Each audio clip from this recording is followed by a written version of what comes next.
Zion Williamson is out indefinitely. I've got the scoop on what's going on with Zion and why the blame might not be where you think. Plus, what's it mean for the Pelicans going forward? It's the Monday episode of Locked On Pelicans. Let's go.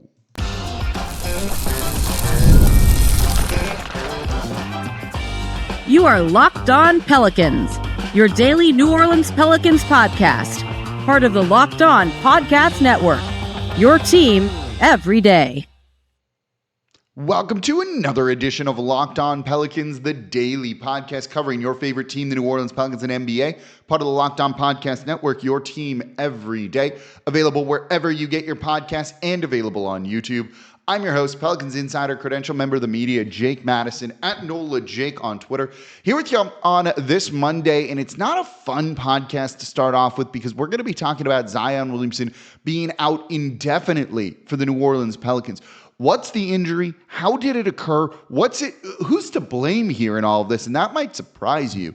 And then, of course, we're going to get into Trey Murphy returning, what this team needs to do going forward, and at least touch on that game against the Orlando Magic on Friday before we get you set for tonight's game against the Brooklyn Nets, where, by the way, the Pelicans are favored at the very least. So that's somewhat encouraging. And of course, thank you for making Locked On Pelicans your first listen today and every day. We are here, the number one Pelicans podcast, coming to you on Monday through Friday, breaking down everything you want to know about this Pelicans team, getting into the deep dives on the injuries, giving you the facts and everything you need to know. So please subscribe wherever you get your podcast. Join over 10,000 Pelicans fans on YouTube as well. Today's episode of Locked On Pelicans brought to you by Game Time. Download the Game Time app, create an account, use code Locked On NBA for $20 off your first purchase. And of course, become an everydayer. That means you listen Monday through Friday. Tell a friend about the show, and if you're an everydayer, let me know in the comments down below. And give me your thoughts on the Zion Williamson injury. But do it after you hear me talk here. So I want to go into the injury on Zion and a couple of things with this here. So the big news, obviously, is the Pelicans announcing that Zion Williamson has been diagnosed with a left hamstring strain. Medical imaging taking Saturday morning, keep that in mind, confirmed the injury. Williamson will be out indefinitely and further updates will be appropriately provided. Couple of things of note in this press release that they sent out. They do not list the severity of the strain. There are multiple grades of hamstring strains. They did not list that here. They also did not list a timetable. I think they didn't list the timetable, partially because, well, he tends to miss those sorts of return to play markers or things like that. This avoids kind of any issue with that by just saying out indefinitely. And it's been a rough year to start the season for Zion Williamson in a sense. He's been dealing with leg injuries after missing that opening game against Chicago with an undisclosed illness. Against Atlanta, it was a right hamstring soreness that kept him out. Portland was a right thigh soreness, and then Orlando was left hamstring tightness is the official markers that they've put on everything. Look, them being cautious about a hamstring with Zion Williamson or Zion himself being cautious with a hamstring makes a ton of sense. A couple of years ago, 2 years ago, in that game against Philadelphia on New Year's Eve, it was a right hamstring that then just ruled him out for the season. He didn't play after that game. He didn't play in the new year. Last year, it was a left hamstring in that game against the Lakers that kept him out for the postseason when that occurred during the play-in tournament game when he was dominating and taking over. So this is a situation, first and foremost, that just sucks. But truthfully, from talking to multiple people around the team, I think Zion's just injured. Talking to people with the team, that's the message that has repeatedly been sent to me. He's been injured. He's tried to play through it, which is somewhat of a credit to him, and it just wasn't working. So they decided to get some imaging done, and then they've decided to rule him out once it confirmed a hamstring strain, especially given what has gone on in the past. So let's get in front of this right now. I don't think this is him trying to force his way out or anything like that. I don't think it's that he doesn't like it here or anything like that. There's far more effective ways for him to do that than fake an injury or do whatever is going on here. I also don't think this is him being lazy or fat or whatever. I see this as just a situation that sucks for the team, for the fans, and also for Zion Williamson. He wants to play. I promise you, this guy wants to play basketball. And his body just isn't responding in the way that he would like to. Truthfully, I don't really see much fault in anything going on with this, right? We talked about, I said the blame might not be where you think it is, because I don't see the blame being anywhere right now. I think there's just an unfortunate situation that sucks, and that's what's going on here.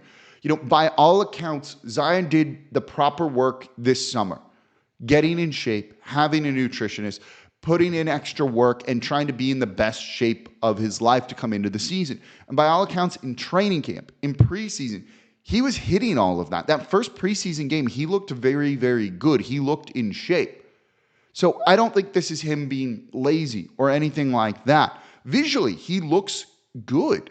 His body, I don't want to say that it's failing him because I don't think it's that. It's just not responding the way anyone would hope. I don't see this as a situation where you blame someone or something. It's just it happened and injuries occur, and you look at it like Joel Embiid or other players where their bodies just weren't responding to playing in the NBA for a variety of different reasons, even when they've done the correct things. Greg Oden is an example of that as well. So this is frustrating.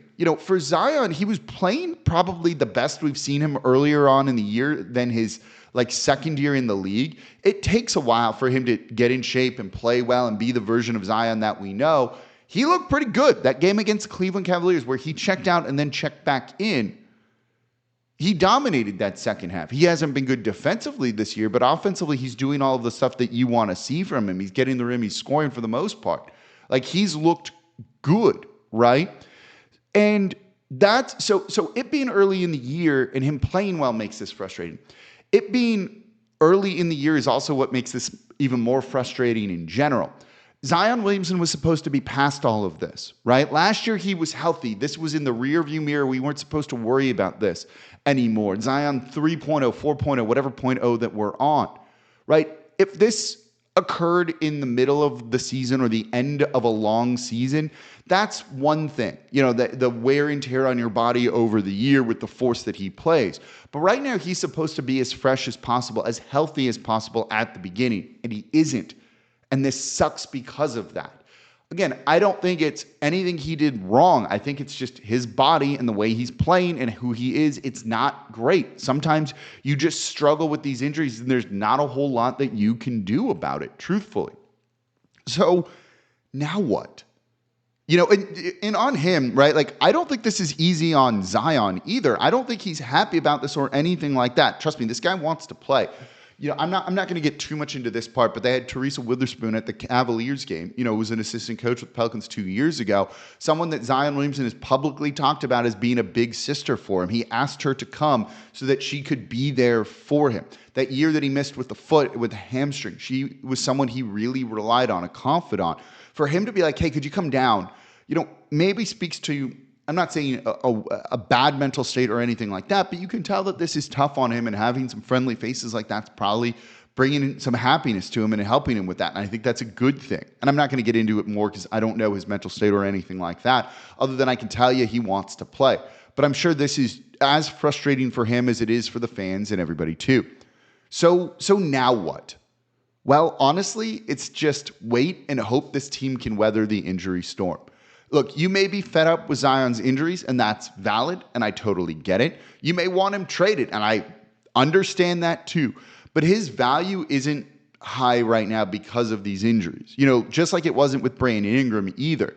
So moving him isn't realistic. So what that means is we just have to wait. We have a blameless situation where there's just nothing we can do other than sit and wait and hope he gets healthy soon. And on that front, I'll say this. This can't be an injury that basically ends his season. One where he keeps missing the return projections. The Pelicans have kind of covered themselves a little bit by not putting that in there right now and just saying he's been out indefinitely. And the team definitely hasn't handled this injury or the messaging around it particularly well. It feels like imaging should have been done sooner than Saturday. That also just might be on Zion trying to play through it, but imaging probably should have been done sooner. And if it's something that rules him out for a while, and again, the Pelicans didn't mention the severity of the strain, so we don't necessarily know. If it is something that rules him out for a while, it's really going to raise the question of, can you actually build around Zion Williamson? Was last year when he was healthy the outlier or the norm? And at a certain point, you just can't keep going forward like this. And that's kind of the situation we're in with Zion. But I think it's just blameless. I think it's just his body isn't handling whatever's going on well. And I don't think that's a fault of his because he did all the right things this summer.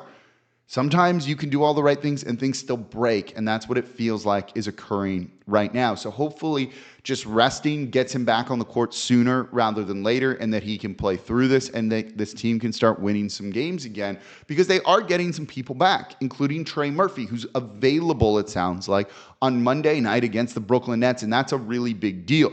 So let's look at Trey Murphy's return. By the way, we have an update from Dejounte Murray as well. Let's look at what to expect from Trey and how he's going to fit into this team and how important he can be going forward as they deal with this Zion Williamson injury and all of these injuries in general. That's coming up here next in today's episode of Locked On Pelicans. Today's episode of Locked On Pelicans is brought to you by FanDuel, America's #1 sportsbook. Get ready to take on all the NFL and NBA action with FanDuel, America's #1 sportsbook, because right now, new customers can bet $5 and get $150 in bonus bets if you win. The FanDuel Sportsbook app gives you everything you need to place live bets on the NFL and NBA all in one place. When you get a hunch in the middle of a game, you know things are going well for your team, you can check the latest stats, view live play-by-play, and so much more on the same page where you place your bets. The lines are updating constantly throughout the game, and all you've got to do is just go to FanDuel.com to join today. For this game tonight, the Pelicans are favored -1 over the Brooklyn Nets. They're actually favored by a point. The over-under is 213. I like the over there because I think no defense is going to get played and these teams are going to score. The Pelicans have been pretty reliably getting towards the over in their games. So if you want to get in on the action, all you need to do is place a $5 bet down over at FanDuel.com, and you're going to get started with $150 in bonus bets if you win. That's FanDuel.com. Never waste a hunch and make every moment more with FanDuel, an official sportsbook partner of the NFL.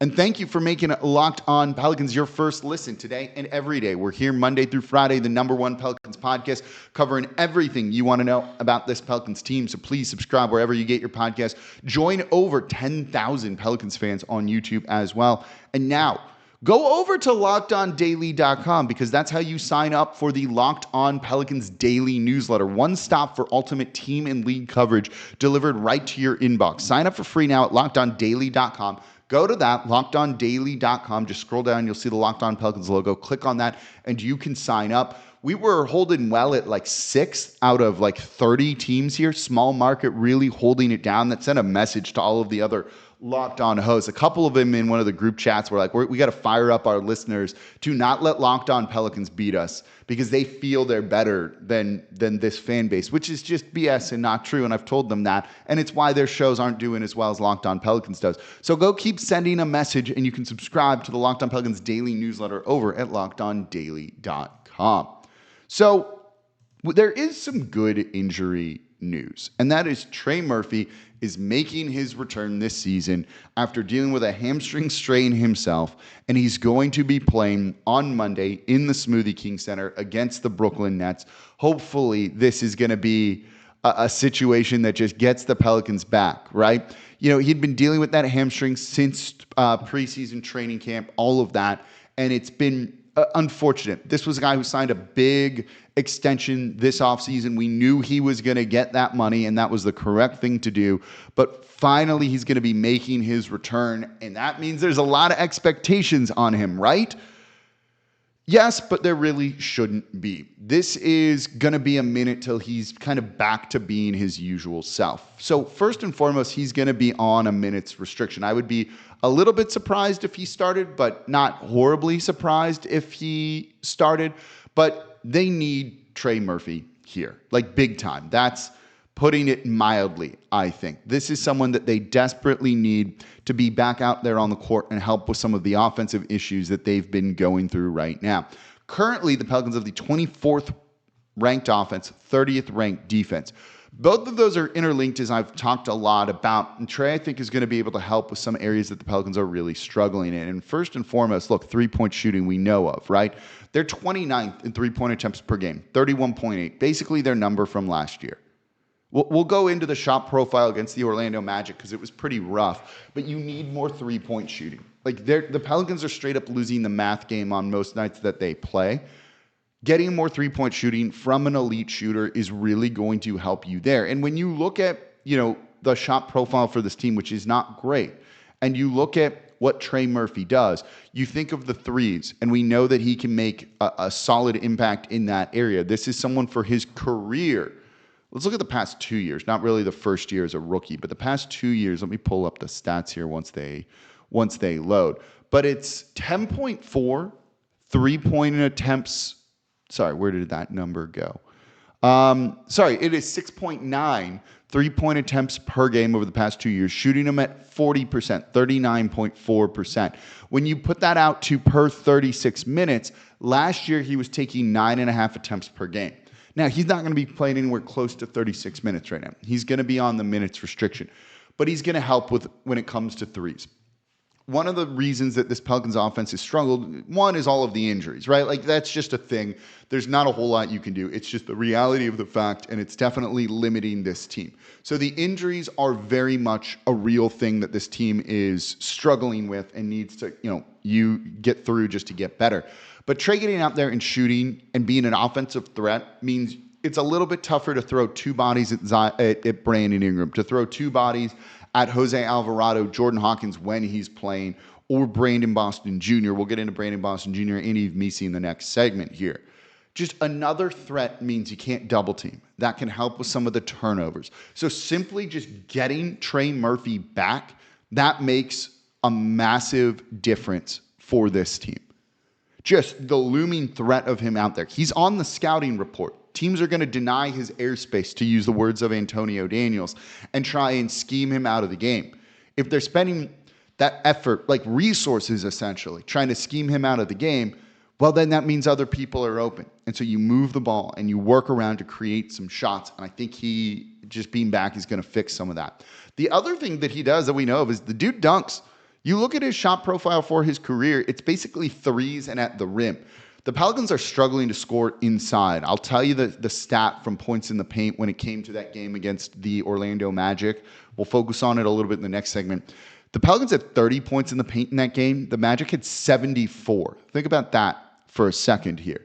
The Pelicans are losing the points in the paint battle pretty dramatically. While Trey isn't going to fix that by himself, that is a Zion thing, that's an Ingram thing, and in a sense a Brandon Boston Jr. thing too. That's who needs to fix that. But Trey will at least get into the paint and put some pressure on the rim because he loves to attack those hard closeouts. Now, he needs another move or two to be able to get to the rim better. When a help defender slides in his way, he often struggles a little bit. But say he's worked on that, and we're not expecting anything revolutionary from him to start the year. He's going to help with some of the points in the paint battle. Just getting more offensive threats out there on the court makes a real big difference for this team. So I'm excited to see what he's going to bring to the table here, whether it's three-point shooting or whatever. I'm just happy that he's back. Let's set some expectations here because, look, I don't think he's going to be the savior, right? This is not him. I'm actually not a Lord of the Rings guy, but I know that the Gandalf in the second movie, The Fifth Day, he kind of shines a light or something like that, right? Like, that's not what this is here. We need T-Bob Hebert to kind of give me the better analogy for that.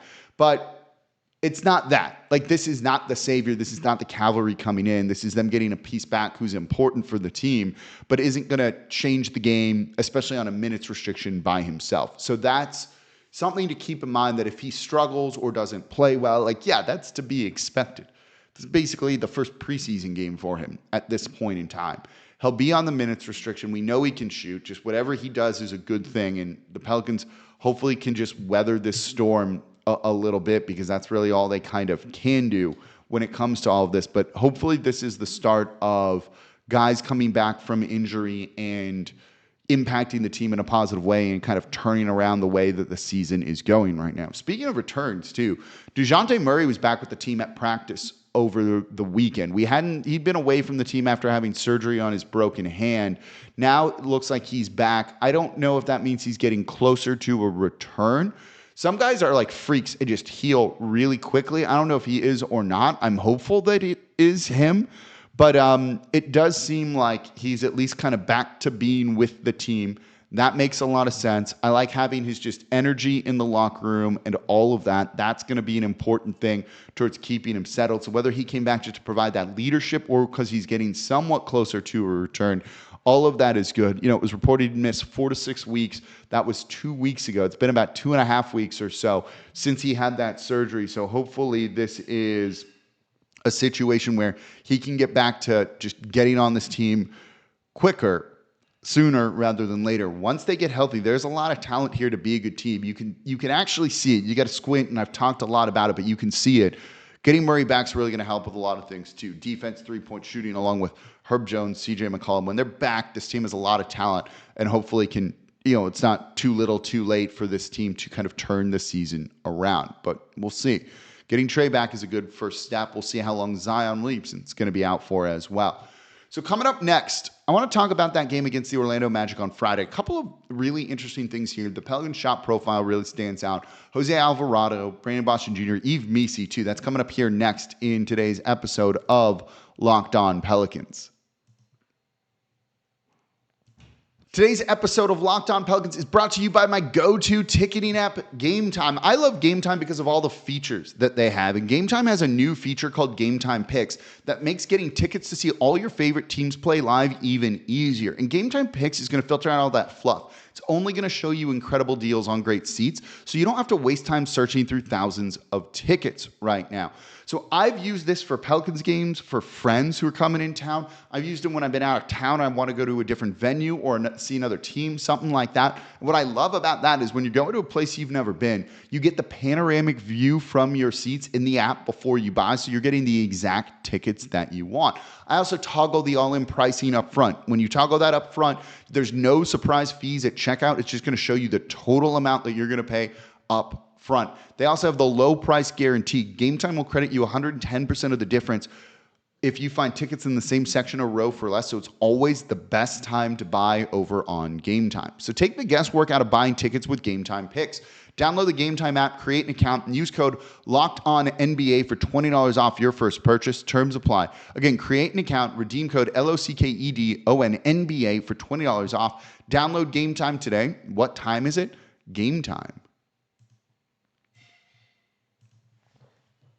And thank you for making Locked On Pelicans your first listen today and every day. We're here Monday through Friday, the #1 Pelicans podcast, covering everything you want to know about this Pelicans team. So please subscribe wherever you get your podcast.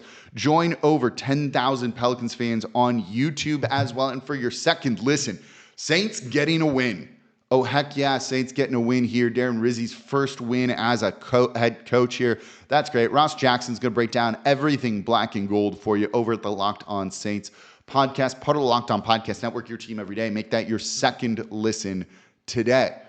All right, let's start to wrap up the show here as we look at what the heck happened in that loss against the Orlando Magic, 115-88 on Friday. Pelicans got kind of close in the third and fourth quarter, and then the Magic just ran away. Look, this is still going to keep happening when they're this injured. Truthfully, in my opinion, there's not that much to take away from these games right now. You want to see individual play. I'm going to comment on a few things from this game, which I think are good. But this is just not the team that you're going to normally see. Jeremiah Robinson-Earl played 31 and a half minutes, right? Brandon Boston Jr., who's playing well, played almost 40. Javonte Green, 24. Antonio Reeves got some run in this one, 18 minutes. Jalen Noel, who's going to get cut eventually, played 13 minutes. Trey Jemison, almost 13 minutes. Like, this isn't the group that you're going to normally see. Trey Jemison's on a two-way. Jamal Cain is on a two-way. Brandon Boston Jr. is on a two-way. Jalen Noel was basically signed as a 10-day contract guy. They're all playing significant minutes. Antonio Reeves was going to be a bit of a project, playing mostly in the G League this year, right? Essentially a two-way guy, you could call him. Jeremiah Robinson-Earl was a two-way guy last year. Look at how injured this team is for the guys that are playing significant minutes for them. This just isn't going to be indicative of a ton. They're doing some of the right things. I thought they actually played pretty well on the homestand and just ran out of steam late in games. When you're this injured and you don't have the depth or just the talent is going to happen, so it doesn't particularly bother me. So seeing that, this game going this way, like, yeah, what the heck did we expect? They're missing Paolo Banchero, yes, sure, but there's a lot of other talent there in Franz Wagner, in Jalen Suggs, Kentavious Caldwell-Pope being a big addition for them this offseason. I was very high on Tristan Da Silva coming into this draft. Anthony Black has been a bit of a breakout guy. Mo Wagner played well in this one. They have Jonathan Isaac, who's patrolling the paint, one of the better defenders in the league down low. This was never going to be a great game for New Orleans. That said, there's a couple of things here. You got to take more threes than 31. This is where someone like Trey Murphy will help, but that needs to be part of your game plan of like, we're just going to bomb away from three in a game and hopefully make our shots, and maybe we steal one just based off of fluky shooting, but in a positive way. That's something that New Orleans probably needs to do more of here. Now, Brandon Ingram did not have a good game. They limited his minutes here, 4 of 12 shooting, 11 points. Yeah, he had 2 defenders on him. Again, he needs to work harder to get to the rim, I think. So does everybody on this team, because that 30 to 74 points in the paint battle isn't going to be great. But there's limits there when you have like these kind of players out there on the court. You know, really the two people who stood out in this one is Jose Alvarado, who just has an insane high motor and wanting to compete. We love him here. He's been playing really well. The offense has been there from him. 5 assists, 5 rebounds, 21 points, 4 of 11 shooting from 3. The other night he was great from 3 as well in that loss to the Cleveland Cavaliers. He's been just hustling and bringing the energy, and that's all you can ask for him, and I love what he's been doing. Brandon Boston Jr., 26 points on 17 shot attempts. Those are really good numbers. Chipping in, rebounding too, with 6 rebounds, 3 assists. You'd like him to have more of a shot profile that's rim and 3, but right now you take any sort of scoring that you can get. He's been playing well. I thought in this game too, by the way, was really interesting to see Yves Missi not be as impactful. He did not have a good game here and really struggled to make an impact in this one. This is why the other night against the Cleveland Cavaliers, you saw them close small instead of with Yves Missi. When you put him in actions like the Magic were doing, they were targeting him, it definitely hurts you more than it helps you right now. So maybe you need to run different coverages with him, as I talked about on Friday's show for the everydayers, drop coverage, because if you're running that switching scheme with him, it's not working too well. That's something to maybe keep in mind about how to use him, so it doesn't just mean that all of a sudden he starts losing his minutes because Willie Green doesn't trust him. Use your players in the proper way, but I don't know how feasible of a thing that is. And then finally, more on the shot profile, it's too much mid-range. You're going to lose this game. I want you, here's a little bit of homework. Go to NBA.com/stats. It's where I go to get most of my stuff. Go to this game, click on the game charts, and you can see the shot profile here. The Magic took 3 total shots that was out of the paint and inside the 3-point line. So like long mid-range shots, they took 3 of. Pelicans took far more than that. The other thing to consider, this is something if you're a longtime listener, I've said isn't great, is some of those long paint mid-range shots. So around like the free throw line, maybe a step in so you're in the paint. Those aren't particularly great shots either. The Magic took 1 of those compared to 1, 2, 3, 4, 5, 6, 7, 8, 9, 10, 11 for the Pelicans. Shot profile and choosing a good shot profile is going to make a difference for wins and losses. That's something that's important. That's something that's worth keeping in mind too when it comes to this Pelicans team. Figure that out, and then when your guys get healthy and you just plug them in, and some of this is personnel-based and limitations on that. So like I said, there's only so much to read into this. But you need to have a good shot profile, especially to kind of dig yourself out of the hole that this team is in. You do that with your healthy guys back, this team can still be very good. Who knows what the record will look like at the end of the regular season, but there'll be some talent here and they should be winning games. So that's what's going on with Zion Williamson. Trey Murphy back. I will be at the game. We'll be recapping it on tomorrow's episode of Locked On Pelicans. So that's going to do it for this episode of Locked On Pelicans, part of the Locked On Podcast Network, your team every day. As always, I'm your host, Jake Madison, at NolaJake on Twitter. I'll be back with y'all tomorrow, and let's see how Trey Murphy does.